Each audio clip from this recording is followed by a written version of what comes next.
What's up, everybody? Welcome to Sneaker Conversations. We're over here. We're just having conversations about sneakers. But today I'm going to switch it up a little bit, but the sneakers do tie into what I'm going to talk about today. And what I'm going to talk about is my top 10 NBA players. And why would I talk about NBA players? Because they wear sneakers.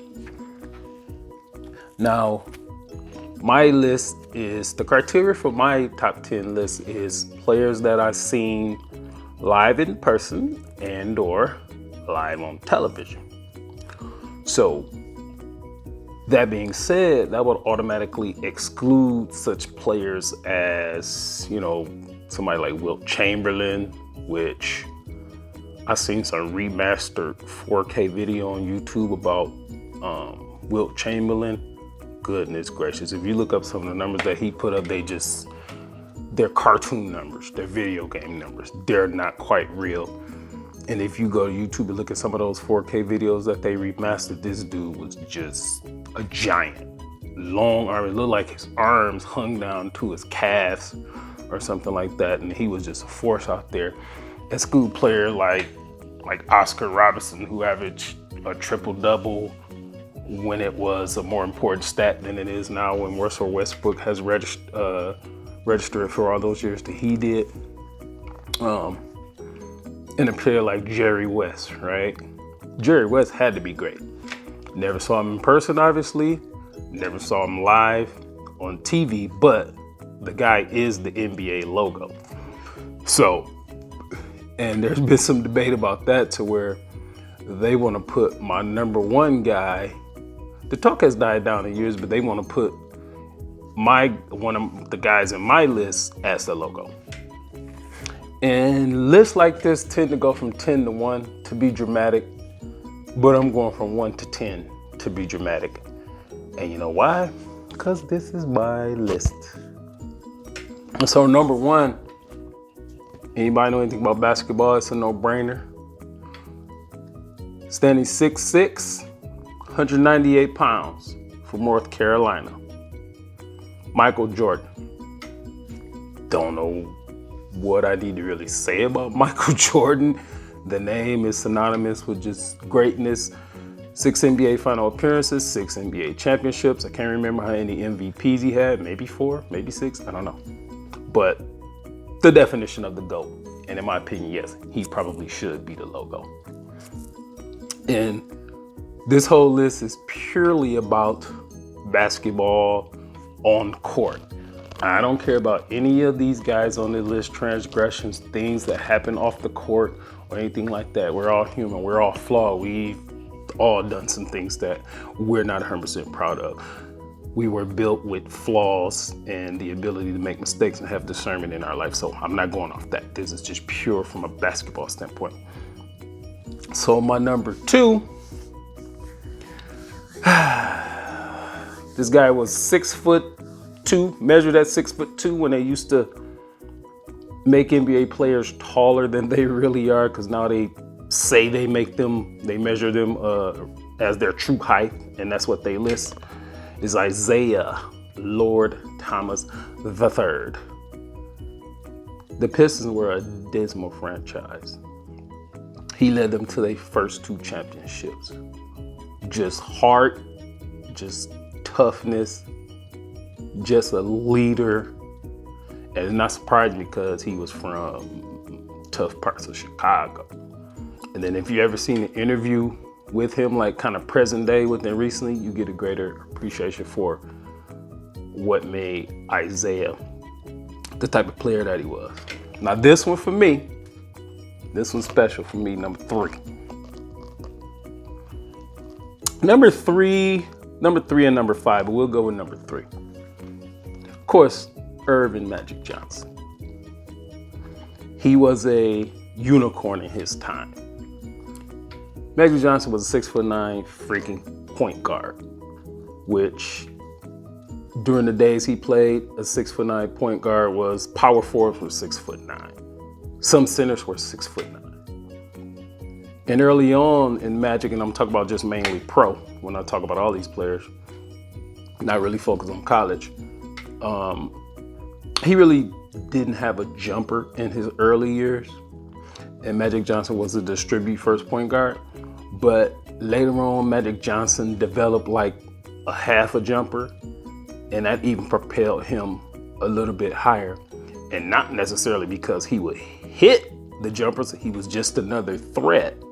Because now, on top of everything you got to worry about his height, you got to worry about his skill, you got to worry about his passing ability. In the past, you didn't really have to worry about him hitting that, probably like that elbow jumper or something like that. And then he hit a couple threes, here and there, just to kind of keep you on your heels. So Magic Johnson, Irving Magic Johnson. And so the next one is Shaq. And Shaq was when the quintessential big man, Shaquille O'Neal, he run from baseline to baseline. He post up, and in his heyday, pretty much unstoppable. Dude broke some backboards just by dunking on folks and things like that. And early on, when he was with Penny Hardaway, he was getting it done. And later on, it really took off when he was with Kobe. Because even though they say him and Kobe had some type of falling out, I think Kobe motivated him, a little bit. He was probably still a little bit defined because all these guys are alphas and they kind of look at each other as an equal for the most part. So Shaq, probably one of the quintessential big men. Now my number 5, this is the one that I want to say is special for me. Because when I seen this dude, and all these players, did I say this? All these players are players that I've seen live in person or live on TV with my own eyes. So in AI, along with Jordan and Isaiah, Magic, so far, those are some of the people that I've seen live in person. Now AI, he fits into this list because this dude was the most amazing dude I've seen like on the court. I saw AI probably about 3 or 4 times live, and then of course on TV, which made me appreciate it even more. I don't understand how he even get to the basket. It was beyond me. I seen him dunk in a live game on just a half court play. He just, did his signature crossover move, a couple ankles and knees got broken. He got to every time. Every time I seen him, I was more amazed. So AI, that's like my number 5 guy. So my number 6 guy is Kareem Abdul-Jabbar. And simply because Kareem was just steady. Kareem was just solid. All-time leading scorer.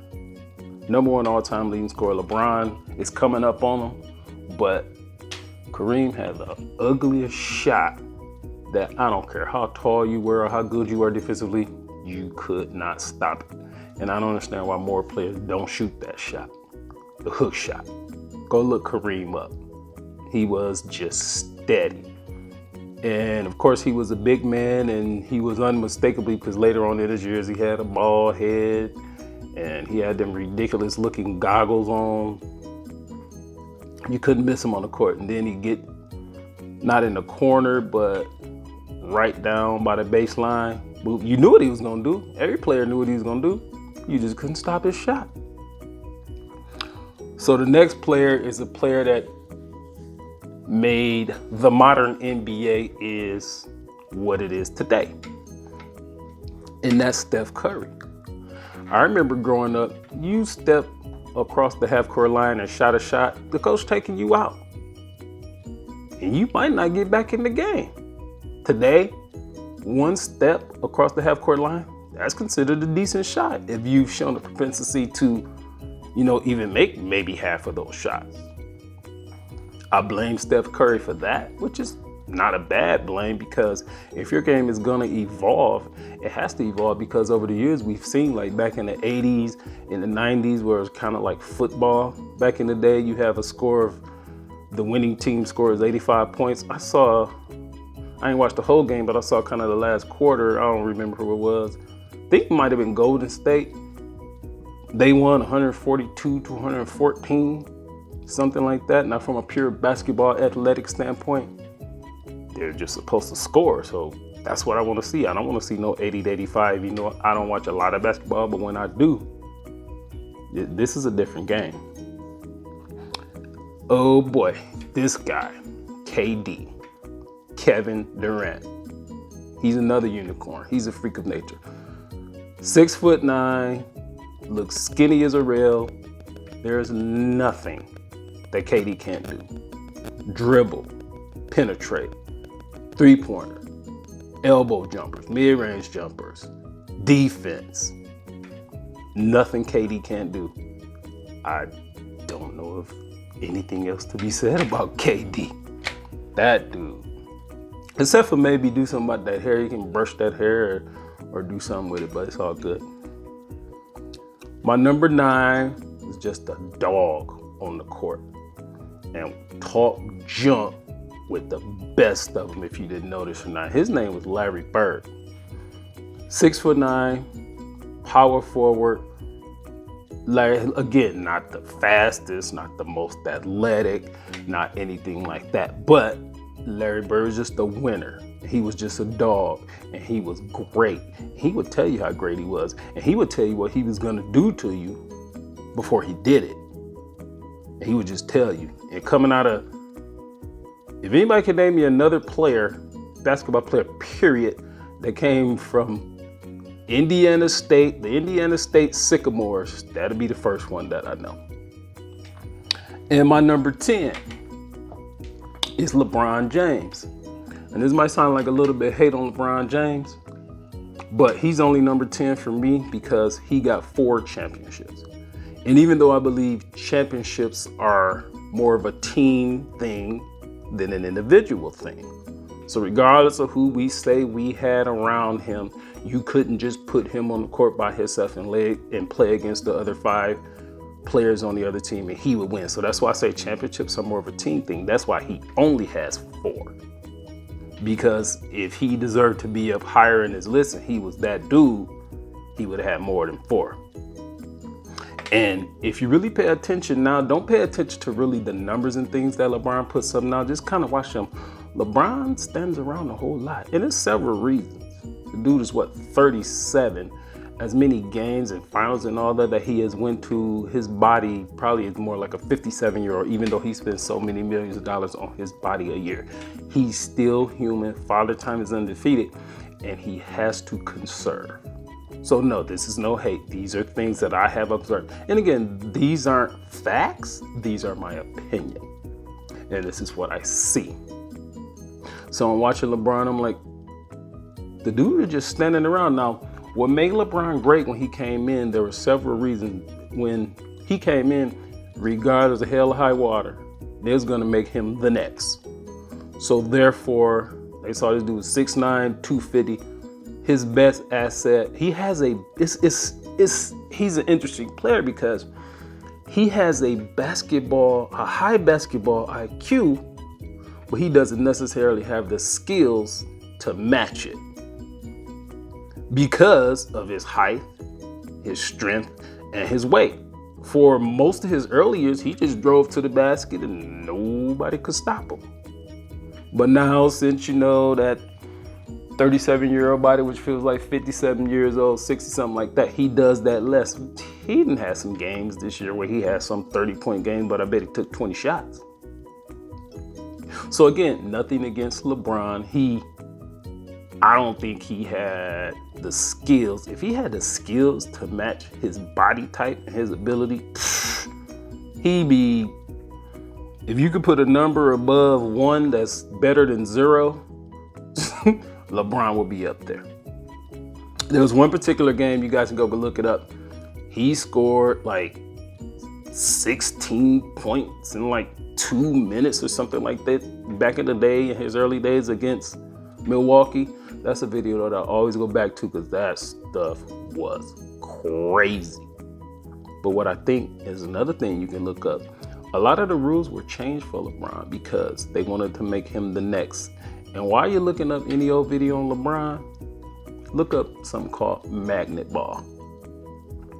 And the magnet ball is still helping LeBron today. No hate, but you can tell. Watch some of these magnet ball videos closely.